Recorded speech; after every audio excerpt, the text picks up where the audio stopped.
नमस्कार दोस्तों, आज मैं आपको पौष पूर्णिमा व्रत की कथा सुनाने जा रही हूँ। प्रेम से बोली भोलेनाथ की जय हो, विष्णु भगवान की जय हो। द्वापर युग में एक समय की बात है कि यशोदा जी ने कृष्ण जी से कहा, हे कृष्ण, तुम सारे संसार के उत्पन्न करता, पोषक करता तथा उसके संहार करता हो।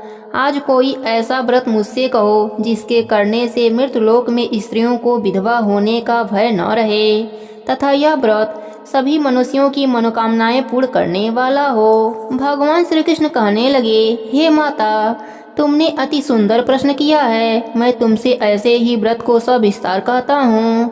सौभाग्य की प्राप्ति के लिए स्त्रियों को 32 पूर्णिमा का व्रत करना चाहिए। इस व्रत के करने से स्त्रियों को सौभाग्य संपत्ति मिलती है। यह व्रत अचल सौभाग्य देने वाला एवं भगवान शिव जी के प्रति मनुष्य मात्र की भक्ति को बढ़ाने वाला है। यशोदा जी कहने लगी, हे कृष्ण, सर्वप्रथम इस व्रत को मृतलोक में किसने किया था? इसके विषय में विस्तार पूर्वक मुझसे कहो। भगवान श्री कृष्ण जी कहने लगे, हे माता, इस भूमंडल पर एक अत्यंत प्रसिद्ध राजा चंद्रहास से पतित अनेक प्रकार के रत्नों से परिपूर्ण कतिका नाम की एक नगरी थी। वहाँ पर धनेश्वर नाम का एक ब्राह्मण रहता था। उसकी स्त्री अति सुशील रूपवती थी। दोनों ही उस नगरी में बड़े प्रेम के साथ रहते थे। घर में धन धान आदि की कमी न थी। उनको एक बड़ा दुख था कि उनके कोई भी संतान न थी। इस दुख से वह अत्यंत ही दुखी रहते थे। एक समय एक बड़ा तपस्वी योगी उस नगरी में आया। वह योगी उस ब्राह्मण के घर को छोड़कर अन्य सब घरों से भिक्षा लाकर भोजन किया करता था। रूपवती से वह भिक्षा नहीं लिया करता था। उस योगी ने एक दिन रूपवती से भिक्षा न लेकर किसी अन्य घर से भिक्षा लेकर गंगा किनारे जाकर भिक्षान को प्रेम पूर्वक खा रहा था कि धनेश्वर ने योगी का यह सब कार्य किसी प्रकार से देखा। अपनी भिक्षा के अनादर से दुखी होकर धनेश्वर योगी से बोला, महात्मा जी, आप सब घरों से भिक्षा लेते हैं परंतु मेरे घर की भिक्षा कभी नहीं लेते, इसका क्या कारण है? योगी ने कहा कि निसंतान के घर का भीख पतितों के अन्न के तुल्य होता है और जो पतितों का अन्न खाता है वह भी पतित हो जाता है। चूँकि तुम निसंतान हो अतः पतित हो जाने के भय से मैं तुम्हारे घर की भिक्षा नहीं लेता हूँ। धनेश्वर यह बात सुनकर अपने मन में बहुत दुखी हुआ और हाथ जोड़कर योगी के पैरों पर गिर पड़ा तथा दुखी भाव से कहने लगा, हे महाराज जी, यदि ऐसा है तो आप मुझे पुत्र प्राप्ति का उपाय बताइए। आप सर्वज्ञ हैं, मुझ पर अवश्य ही यह कृपा कीजिए। धन की मेरे घर में कोई कमी नहीं परंतु मैं पुत्र न होने के कारण अत्यंत दुखी हूँ। आप मेरे इस दुख का हरण करें, आप सामर्थ्यवान हैं। यह सुनकर योगी कहने लगा, हे ब्राह्मण, तुम चंडी की आराधना करो। ब्राह्मण घर आकर उसने अपने पत्नी से सब वृतांत कहा और तप करने के लिए वन में चला गया। वन में जाकर उसने चंडी की उपासना करी। चंडी ने 16वें दिन उसको सपने में दर्शन दिया और कहा, हे धनेश्वर, जाओ, तेरा पुत्र होगा परंतु वह 16 वर्ष की आयु में मृत को प्राप्त हो जाएगा। ब्राह्मण ने हाथ जोड़कर कहा, माँ, कोई ऐसा उपाय बताइए जिससे मेरा पुत्र अल्पायु न रहे। तब माता ने कहा, अगर तुम दोनों स्त्री पुरुष 32 पूर्णमासियों का व्रत विधि पूर्वक करोगे तो वह दीर्घायु हो जाएगा। प्रातः काल होने पर इस स्थान के समीप ही एक आम का वृक्ष तुम्हें दिखाई देगा। उस पर तुम चढ़कर एक फल तोड़कर शीघ्र अपने घर चले जाना। ऋतु स्नान के पश्चात स्वच्छ होकर भोलेनाथ का ध्यान करके उस फल को तुम्हारी स्त्री खा लेगी। तब भगवान शिव जी की कृपा से तुम्हारी पत्नी को गर्भ रह जाएगा। इतना बताकर माता अंतर ध्यान हो गईं। सुबह जब ब्राह्मण का नेत्र खुला तो उसने उस स्थान के पास ही एक आम का वृक्ष देखा जिस पर एक अत्यंत सुंदर आम का फल लगा हुआ था। उस ब्राह्मण ने उस आम के वृक्ष पर चढ़कर उस फल को तोड़ने का प्रयत्न किया परंतु वृक्ष पर कई बार प्रयत्न करने पर भी वह न चढ़ पाया। तब उस ब्राह्मण को बहुत चिंता हुई और विघ्न विनायक श्री गणेश जी की वंदना करने लगा। हे दयानिधे, अपने भक्तों के विघ्नों का नाश करके उनके मंगल कार्य को करने वाले, दुष्टों का नाश करने वाले, रिद्धि सिद्धि को देने वाले, आप मुझ पर कृपा करें। मुझे इतना बल दें कि मैं अपने मनोरथ को पूर्ण कर सकूं। इस प्रकार गणेश जी की प्रार्थना करने पर उनकी कृपा से ब्राह्मण वृक्ष पर चढ़ गया और उसने एक अति सुंदर आम का फल देखा। उस ब्राह्मण ने जल्दी से उस फल को तोड़ा और घर आकर उसने अपनी स्त्री को दे दिया। उसकी स्त्री ने अपने पति के कहे अनुसार उस फल को खा लिया और वह गर्भवती हो गई। देवी जी की असीम कृपा से उसे एक अत्यंत सुंदर पुत्र उत्पन्न हुआ, जिसका नाम उन्होंने देवी दास रखा। माता पिता के हर्ष और शोक के साथ वह बालक शुक्ल पक्ष के चंद्रमा की भांति अपने पिता के घर में बढ़ने लगा। भवानी की कृपा से वह बालक बहुत ही सुंदर, सुशील और विद्या पढ़ने में बहुत ही निपुण हो गया। दुर्गा जी की आज्ञा अनुसार उसकी माता ने 32 पूर्णिमा का व्रत रखना आरंभ कर दिया था, जिससे उसका पुत्र बड़ी आयु वाला हो जाए। 16वां वर्ष लगते ही देवी दास के माता पिता को बड़ी चिंता हो गई कि कहीं उसके पुत्र की इस वर्ष मृत्यु न हो जाए। इसलिए उन्होंने अपने मन में विचार किया कि यदि यह दुर्घटना उनके सामने हो गई तो वह कैसे सहन कर सकेंगे। तब उन्होंने देवी दास के मामा को बुलाकर कहा कि देवी दास 1 वर्ष तक काशी में जाकर विद्या अध्ययन करेगा और उसको कभी भी अकेला मत छोड़ना और 1 वर्ष के बाद इसको घर लाना। ब्राह्मण और उसकी पत्नी ने अपने पुत्र की मंगल कामना के लिए दुर्गा माता की आराधना और पूर्णिमा का व्रत करना आरंभ कर दिया था। मामा और भांजा रात्रि बिताने के लिए एक गांव में ठहरे। उस दिन उस गांव में एक ब्राह्मण की अत्यंत सुंदरी गुणवंती कन्या का विवाह होने वाला था। संयोगवश होने वाला दूल्हा काना था। यह बात वर के पिता ने छिपा कर रखी थी। उसने जब देवी दास को देखा तो सोचा इसी से कन्या का लग्न करा देता हूँ और विदाई अपने बेटे के साथ करा दूंगा। वह इस बात को लड़के के मामा से बोला। वह तैयार हो गए। देवी दास का विवाह संपन्न हो गया। विवाह कार्य समाप्त होने के बाद भोजन करने वर और वधू बैठे। देवी दास उस कन्या के बारे में सोचकर रोने लगा। कन्या ने रोने का कारण पूछा तो देवी दास ने सारा वृत्तांत सुना डाला। इस पर कन्या ने कहा, हमारी शादी अग्नि के सामने हुई है। हम आपको ही अपना पति मानते हैं। मैं आपकी ही पत्नी रहूंगी, किसी अन्य की कदापि नहीं। तब देवी दास ने कहा, ऐसा मत कहिए, क्योंकि मेरी आयु बहुत थोड़ी है। मेरे मरने के बाद आपकी क्या गति होगी। परंतु कन्या ढीठ विचारों वाली थी। वह बोली, जो आपकी गति होगी वही मेरी भी गति होगी। हे स्वामी, आप रोना बंद कीजिए और भोजन ग्रहण कर लीजिए। देवी दास जब जाने लगा तो 3 नगों वाली अंगूठी अपने पत्नी को दिया और बोला, हे प्रिय, मैं काशी जा रहा हूँ। और वह काशी चला गया।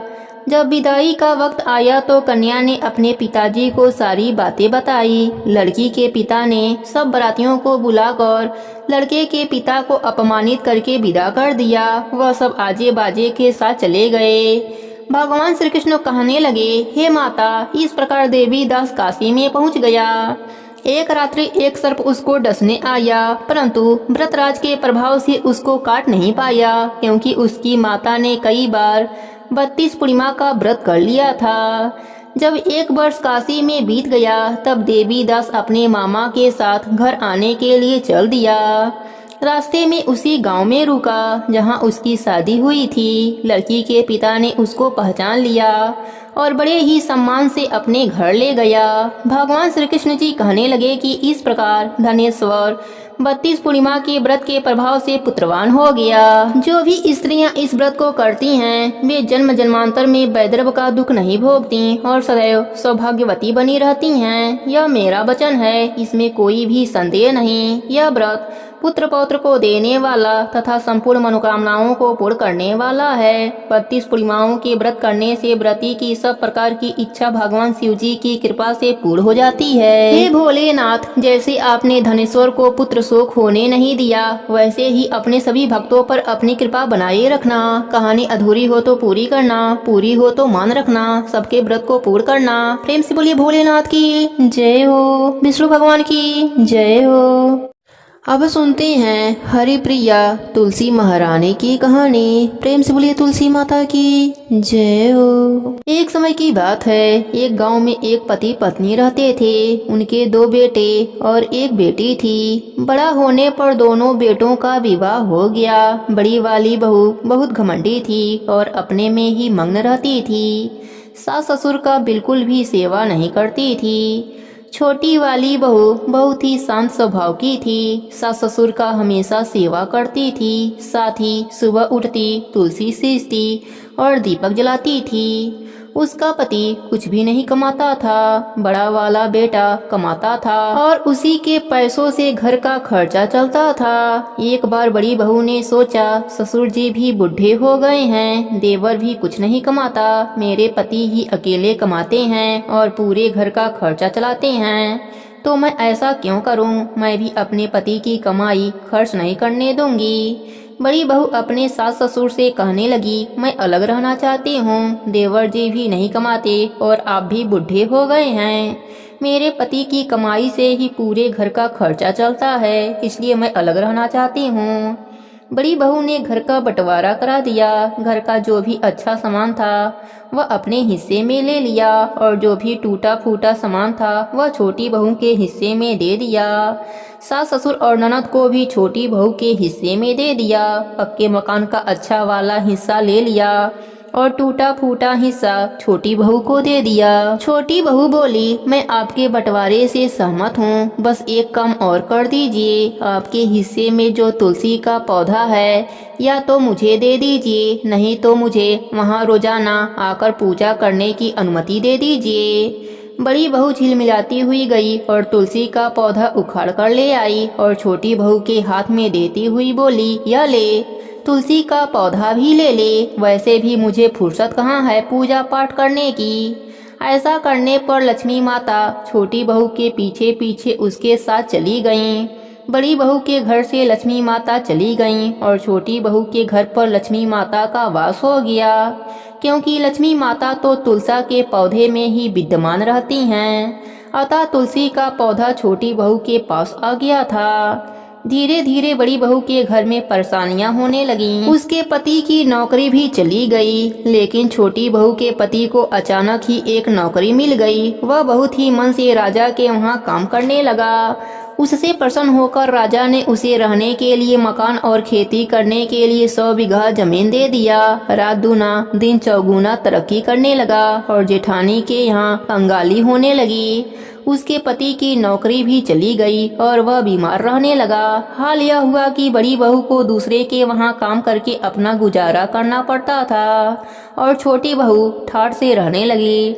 अपने सास ससुर की सेवा करती, सुबह शाम तुलसी माता की पूजा करती, दीपक जलाती और वहीं बैठकर कथा कहानी सुनती थी। इस प्रकार तुलसी माता की कृपा से छोटी बहू धरती लोक पर सुखों को भोगा और मरने के बाद बैकुंठ लोक का वास मिला। हे तुलसी माता, जैसे आपने छोटी बहू पर अपनी कृपा करी, वैसे ही अपने सभी भक्तों पर करना। सबके व्रत को पूर्ण करना, कहानी अधूरी हो तो पूरी करना, पूरी हो तो मान रखना। प्रेम से बोलिए तुलसी माता की जय हो, विष्णु भगवान की जय हो।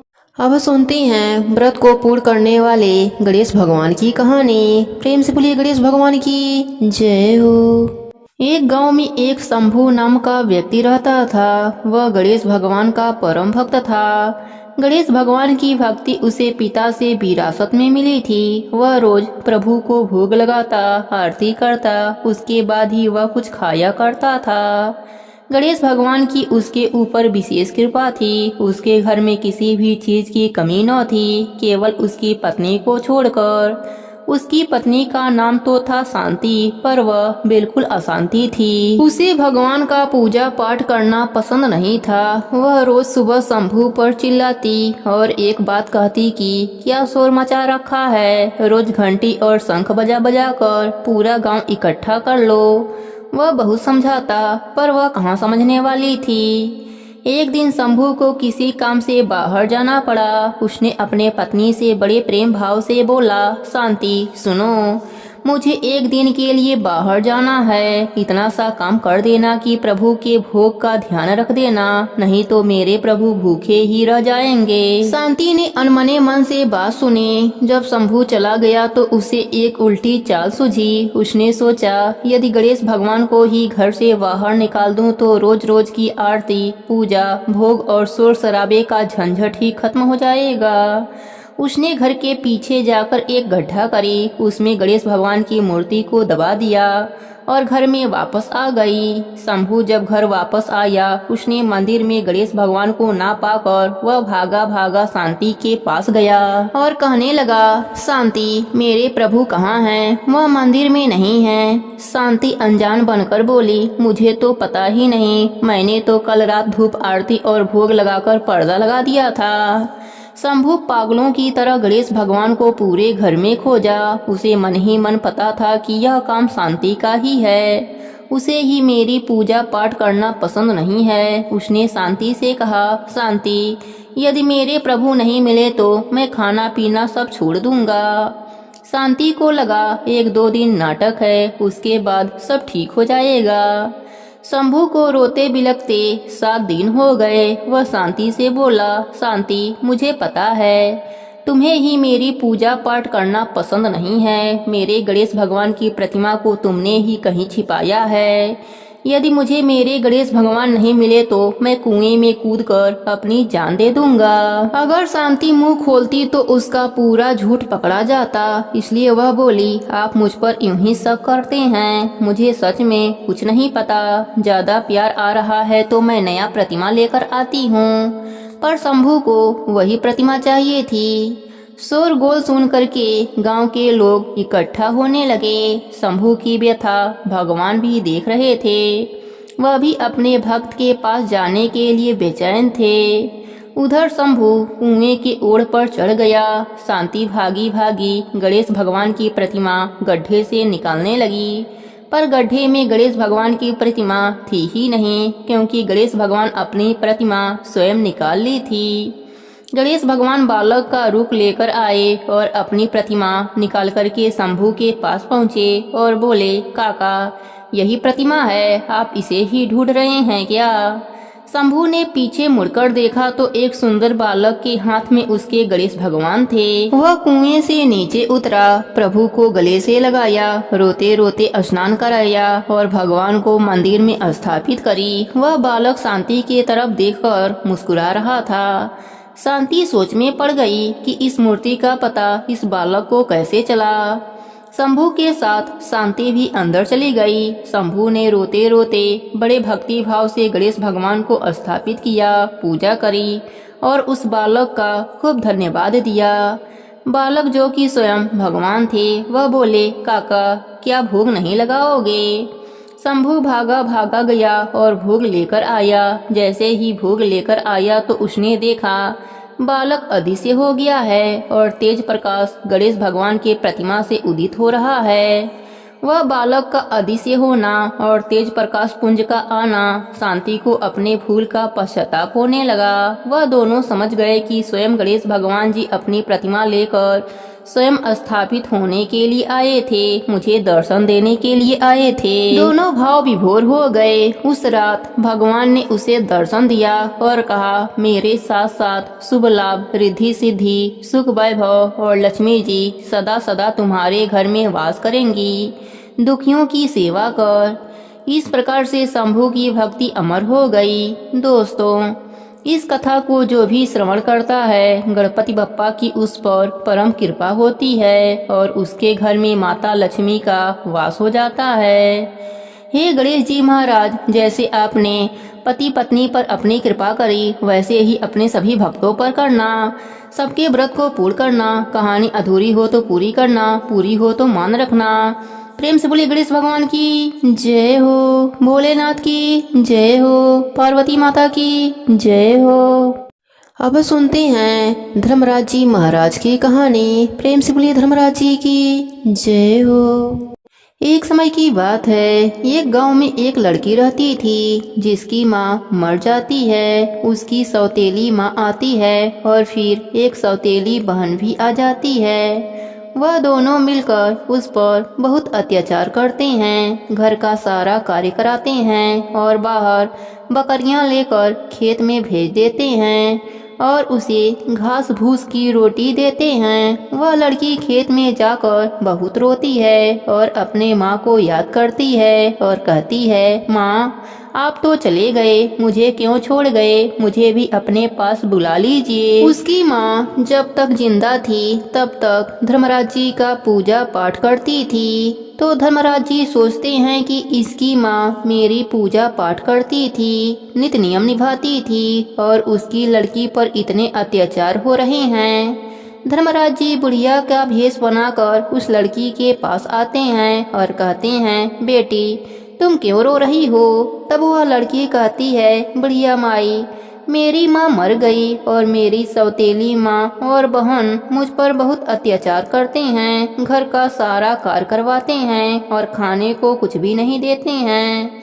तब बुढ़िया माई ने कहा, बेटा कोई बात नहीं, तुम खेत में आती हो तो देख खेत में कितनी झाड़ियाँ हैं, इनमें देख कितने मीठे मीठे फल लगे हैं, तू इनके फल खाकर अपना पेट भर लिया कर। तब वह लड़की झाड़ियों के फल खाकर अपना पेट भरने लगी, वह बहुत खुश रहने लगी। तब उसकी सौतेली बहन सोचती है, यह खुश कैसे रहती है, इसका क्या कारण है।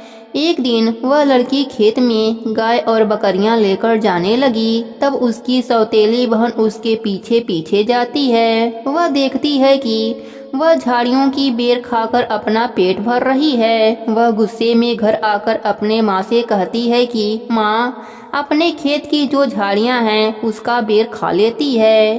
तब उसकी माँ को गुस्सा आ जाता है और वह नाराज होकर बैठ जाती है। जब शाम को उसका पति आता है तब वह कहती है कि जब तक खेत की सारी झाड़ियाँ कटवा नहीं दोगे तब तक मैं अन्य जल ग्रहण नहीं करूँगी। अब उसका पति उसको समझाता है लेकिन वह नहीं मानती है। उसका पति परेशान होकर खेत की सारी झाड़ियाँ कटवा देता है। अब वह लड़की फिर से भूखी प्यासी रहने लग जाती है। फिर वह खेत में जाती है, वहाँ अपने माँ को याद करके रोती है। तब धर्मराज जी महाराज जी फिर बुढ़िया का भेष बनाकर आते हैं और उस लड़की से पूछते हैं कि क्या हुआ बेटा। तब वह कहती है कि आपने कहा था कि बेर खाकर पेट भर लिया करो, लेकिन मेरी माँ ने सारी झाड़ियाँ कटवा दिया, अब मैं क्या खाऊं। तब बुढ़िया माई कहती हैं कि बेटा कोई बात नहीं, तेरे पास बकरियां हैं, गाय हैं, तो इनका दूध पीकर अपना पेट भर लिया करो। तब वह लड़की हर रोज गाय और बकरियों का दूध निकालकर पीने लगी और फिर से खुश रहने लगी। फिर उसकी सौतेली बहन उसके पीछे पीछे जाती है। वह देखती है कि वह लड़की गाय और बकरी का दूध निकालकर पी ले रही है। फिर वह घर आकर अपने माँ से सारी बात बताती है कि माँ, वह सारा दूध निकालकर पी जाती है। फिर उसकी माँ गुस्सा होकर नाराज होकर बैठ जाती है और अपने पति से कहती है कि जब तक अपने घर की सारी बकरियां और गायों को नहीं बेच दोगे तब तक मैं अन्य जल ग्रहण नहीं करूँगी। तब उसका पति परेशान होकर गाय और बकरियां बेच देता है। फिर उसकी सौतेली माँ घर का सारा काम करवाती है और खेत में भेज देती है। फिर वहाँ जाकर वह लड़की रोती है और अपनी माँ को याद करती है। धर्मराज जी फिर बुढ़िया का रूप लेकर आते हैं और उस लड़की से कहते हैं कि बेटा तुम चिंता मत करो, तुम अपना घर छोड़ दो। तब वह लड़की कहती है कि बुढ़िया माई मैं कहाँ जाऊँगी, मेरा तो कोई सहारा भी नहीं है। तब वह बुढ़िया कहती हैं कि गांव की सीमा पर एक धर्मराज जी का मंदिर है, तुम वहां पर जाओ और अपने मन की बात धर्मराज जी को सुनाओ, वह अवश्य ही तुम्हें रास्ता दिखाएंगे। तो वह लड़की रोते रोते धर्मराज जी के मंदिर में जाती है और अपनी सारी बात धर्मराज जी को सुनाकर रोती है और घर आते आते रात हो जाती है। एक सेठ के दरवाजे पर ही वह सो जाती है। सेठ सेठानी बहुत पैसे वाले थे और उनको कोई भी संतान न थी। वह सेठानी रोज धर्मराज जी के कहानी का नियम निभाती थी और धर्मराज जी से विनती करती थी कि हे प्रभु, हे धर्मराज जी, मुझे एक औलाद का सुख दे दो। जब वह सेठानी सुबह उठकर घर का दरवाजा खोला तो उस लड़की को वहीं पर सोया हुआ देखा। तब सेठानी दौड़ी दौड़ी सेठ जी को बुलाकर लाती है। सेठ जी आते हैं और उसको उठाते हैं, कहते हैं बेटा कहाँ से आई हो, तेरा क्या नाम है, तुम यहाँ पर कैसे आ गई। तब वह अपनी सारी कहानी सेठ सेठानी को सुनाती है। तब सेठानी की ममता जाग जाती है। वह सोचने लगती है कि यह वही मेरी बेटी है जिसकी मुझे आज तक तलाश थी। सेठ सेठानी उस लड़की को गोद ले लेते हैं। इस प्रकार सेठ सेठानी को औलाद की प्राप्ति हो जाती है और उस लड़की को माँ बाप मिल जाते हैं। धर्मराज जी के कहानी का नियम निभाने से मनुष्य को यह लोक पर सुखों की प्राप्ति होती है और मरने के बाद स्वर्गलोक का सुख मिलता है। हे धर्मराज जी, जैसे आपने उस लड़की की झोली खुशियों से भर दिया, सेठ सेठानी की झोली खुशियों से भर दिया, वैसे ही आपके नित्य नियम निभाने वाले सभी भक्तों पर अपनी कृपा बनाए रखना। सबके नित्य नियम को पूर्ण करना। कहानी अधूरी हो तो पूरी करना, पूरी हो तो मान रखना। प्रेम से बोलिए धर्मराज जी की जय हो।